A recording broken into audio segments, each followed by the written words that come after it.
The house that Jack built is a brutal and compelling examination of the psychopathic mind. But does it have a point or purpose? Bleak and unnerving, it's often critiqued for its apparent nihilism, but that doesn't mean it's not worthwhile. Let's take a look at its content so you can make your own assessment. And we open with a narrative in which the titular Jack explains he's going to tell his story in 5 incidents, chosen at random that took place over a 12-year period. And the first one finds him driving along a snowy road when a stranded motorist flags him down. He is reticent to provide help beyond showing her how the jack is broken and giving her the name of a good blacksmith. But this lady knows how to get what she wants and push herself inside despite the obvious potential danger.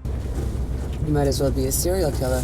Then the sheer volume of detailed suggestions she provides for going about such an activity reveals the extent to which she has been consuming true crime podcasts. He tries to drop her at Sonny's, but she absolutely insists he would only be a fair to middling Samaritan if he failed to see this through to the end. Of course, the return trip involves more aggressive talk of murder, and Jack can't even get out of park before Sonny's efforts prove to be substandard. It ultimately doesn't matter a lick that Jack has finally found the courage within to tell this mother figure no. She continues to berate him, having assessed his character to be comprised of chicken shit, only to learn in the end the less obvious ways in which the jack is broken. This imagery is juxtaposed with great works of art, which is how he views his accomplishments in this realm. Then, for a little background, we learn that Jack is an engineer by trade, but is an architectural hobbyist and considers it to be the more artful form of technical creation. He's also a man with a large inheritance, a plot of land, and a plan. He is fastidious and organized to a fault, as we'll see later. He's also the proud owner of a failed frozen pizza distribution hub out on Prospect Street. A rare L for ya boy, but the equipment undergoes a rebirth of sorts in light of its new usefulness. And just to put a pin in things, sloppy as this first attempt was, he managed to ditch the car in an adjacent jurisdiction. And as far as he knows, Sonny never felt the need to say anything, so the dots were never connected. As we open on a recounting of the second incident, we find a woman with a trolley walking the residential fields. She is being hovered over by a man now beholden to his blooming psychosexual perversions. He's a bit of a people watcher and a raincoat enthusiast, so this new interest suits him well. He approaches his target but is absolutely winging it without having worked out the sweet talking part yet. Police. May I come in? I'd like to see a police badge. An improv class or two would help prevent him from cornering himself, as he struggles to explain in simple terms why it's good that he doesn't actually have his badge on him right now. That's considered classified information? That'll do. And she holds strong on the badge policy, which he commends. But the longer he stays out here, the more people are likely to see him with her. Hi, Glenn. Thinking quickly, he switches careers to an insurance agent and ensures her that if she ingratiates herself to him, he can expand her late husband's pension. The promise of an increased passive income stream does the trick, and he works his way in. Then he further garners her sympathy by lamenting the absurd nature of these humiliating situations that he is constantly forced into that so frequently end with banged knees and physical violence. When the first round of throttling doesn't take, he begins to lose his nerve and attempts to nurse her back to health like a little baby bird, delicately feeding her the donut equivalent of pre-masticated insects. But when she attempts to get up to leave, he quickly sets to removing any further concerns over pensions. Now that he has time, he springs a leak in her chest to make sure there will be no future awkwardness. He then poses her just so in order to put together a really terrific composition with the moon in the background and everything. When he's all finished up, he backs up the van and carefully deposits her into the cargo area like a rolled up carpet. He then spends a good amount of time resetting the scene inside the house before heading out. But of course, his OCD won't let him truly rest, and no matter how much more he does, he seems destined to be terrorized by his intrusive thoughts.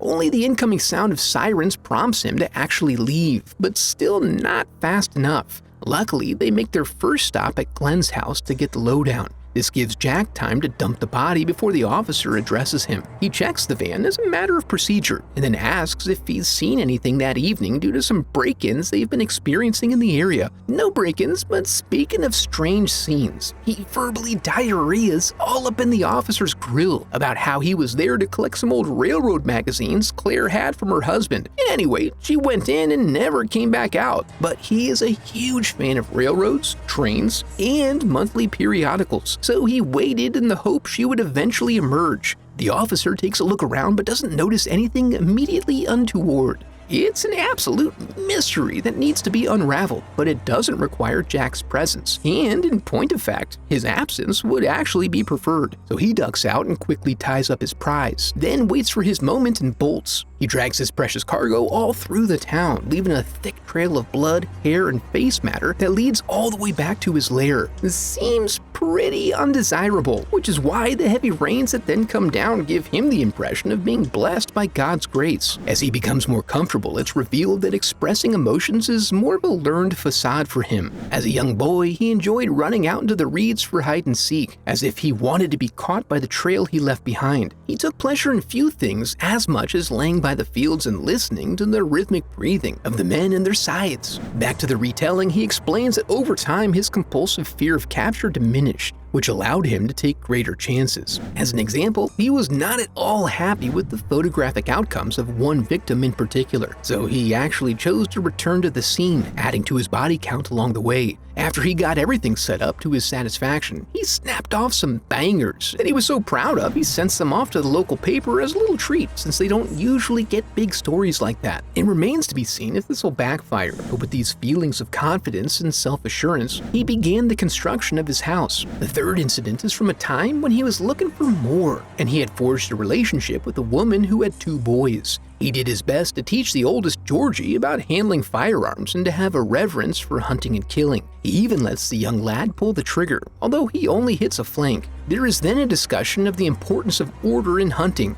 For instance, if you kill the doe but miss the fawns, they'll go off and die without the proper care. No, in order to maintain balance in the woods, you have to go from youngest to oldest. It's the ethical thing to do. As you may have anticipated, this plays out in real life as we check back in on the picnic to find Jack in the tree stand as the mother struggles to maintain control of her boys. Her inability to do so results in their destruction. The tone of the picnic takes a somewhat more sour note after that, as she is racked with guilt and he is insistent she let her boys taste the delicious pie he brought. Then he uses her favorite number as a prompt for counting off the amount of time she has to clear the field before he starts shooting. When he does, he gets a hit but arrives on the spot to find that he just winged her. No matter, as after a short hunt, he manages to track her down and finish the job. And thinking back, he was really worked up and agitated that year, what with the eclipse and the nearby eruption of Mount St. Helens, the proximity of which was enough to prompt him to reconsider the materials he was using to construct his house. Now fully matured in his new role in nature, he takes pride in his development and sophistication and employs his intricate and exacting standards on the new construction. The next incident recounts a period of time where he learned the value of feigned vulnerability, and in so doing, forged a relationship with a young woman that generated feelings stronger than what he should have been capable of. She had a sense of his defect that arose from the void behind his eyes, which she interpreted as an indication that he was preparing to leave her. But with some distance and only the sound of his voice, he is able to convince her of his commitments and reassure her that he has no intention of going anywhere. But of course, after a couple of drinks, he's right back on his bullshit. Got great tits. To make her feel small, he calls her Simple as a pet name. He's also taken to suffer her general degradations and even eventually admits to her that he's a serial killer and strongly implies that she could be his next. This is so boring though, he's boring, but it's also a little alarming when he starts drawing on her with a clinical coldness. She runs outside and finds an officer who she solicits for help with her boyfriend who's acting weird and admitted to killing 60 people. Unfortunately, the presence of alcohol means that he can't legally do anything in this situation, even after Jack joins the production and admits to everything she told the officer. A little feigned sorrow gets him back in her good graces, and she brings him back upstairs so he can get some rest. But when she attempts to call her pill guy to get him something, she finds the line has been cut. Then when she goes to the door, her keys are gone. When he confronts her, it dawns on her that the crutch was a lie, which is good because it means he's a liar, so he probably didn't kill anyone until... You're Mr. Sophistication, aren't you? She allows the thing that's been in the back of her head screaming for attention to become fully formed. He gives her a little time to have a yelling session so the cruel apathy of our modern world can wash over her first. And that is a commentary on society. Then he lashes her to the radiator, and in a moment of thoughtful introspection, he notes how men are born guilty and viewed in that manner no matter what they do. And that makes him sad to be so unfortunate. It kills him on the inside. She will be the one dying on the outside tonight. In the ensuing interlude, it's noted that while these stories seem to paint trusting women in a negative light, these are the ones he chose to tell of the many options available. So you can draw your own conclusions about the reliability of the narrative. Outside of this hobby, he has bulldozed his house at least 3 more times in the pursuit of achieving the perfect balance between art and utility. The final incident finds us back on Prospect Street, where Jack does a little welding before bringing back his first live victim, and a male to boot. When he gets him inside, we see that he's got a whole setup going on here. He goes on to explain that in celebration of German ingenuity, he is recreating rumored execution methods employed at the end of the war for ammo efficiency. But the newest victim is ex-military and rightly points out that his round is not actually a full metal jacket, so it won't penetrate. This buys them some time while he goes to complain about the mislabeled box. But when he gets to his favorite spot and begins to Karen out, Al starts talking about receipts and IDs and whatnot. That is not bro behavior, bro. So Jack tears off down the road while Al makes a phone call. His intense frustration causes him to slippity-slide off the road, but he's within jogging distance of his shadier contact. He finds betrayal here as well, as the police have been coming around looking for him. They know what you've done.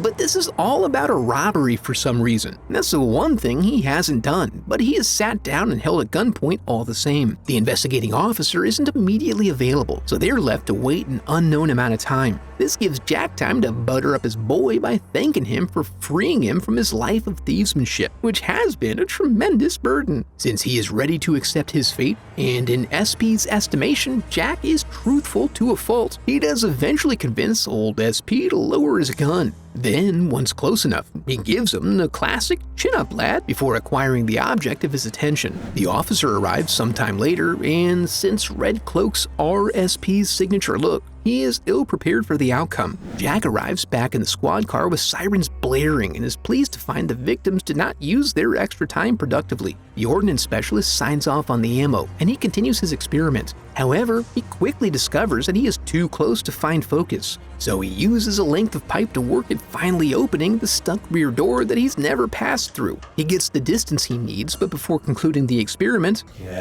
someone calls his name. He discovers a man's been in here the whole time, but also with him throughout his adventures. It's Verge, the gentleman he's been conversing with throughout this narrative thread. Verge points out that Jack was to be building a house through all of this, which hasn't gone as planned. Then, as the police announce themselves outside, the difficulty of ever finding closure on the construction portion seems to have risen. After a discussion of architectural theories around building material, Jack feels encouraged to make do with what he has, and ultimately builds a house that is uniquely his own. With that task completed and nothing left to lose, he follows Verge into a mysterious hole. In the epilogue, we learn that we began with the ending, and that the underlying conversation that has connected these stories was had on this quest into the depths of the Inferno. It's a long journey, at times pleasant and picturesque, at times tight and moist. They pass Elysian fields along the way, which they have no access to. This is kind of his jam though, so that's really too bad. They ultimately find themselves in the deepest circle, but only to quench Jack's thirst for knowledge. His fate resides a couple circles back. Across the bridge is the way out and all the way up.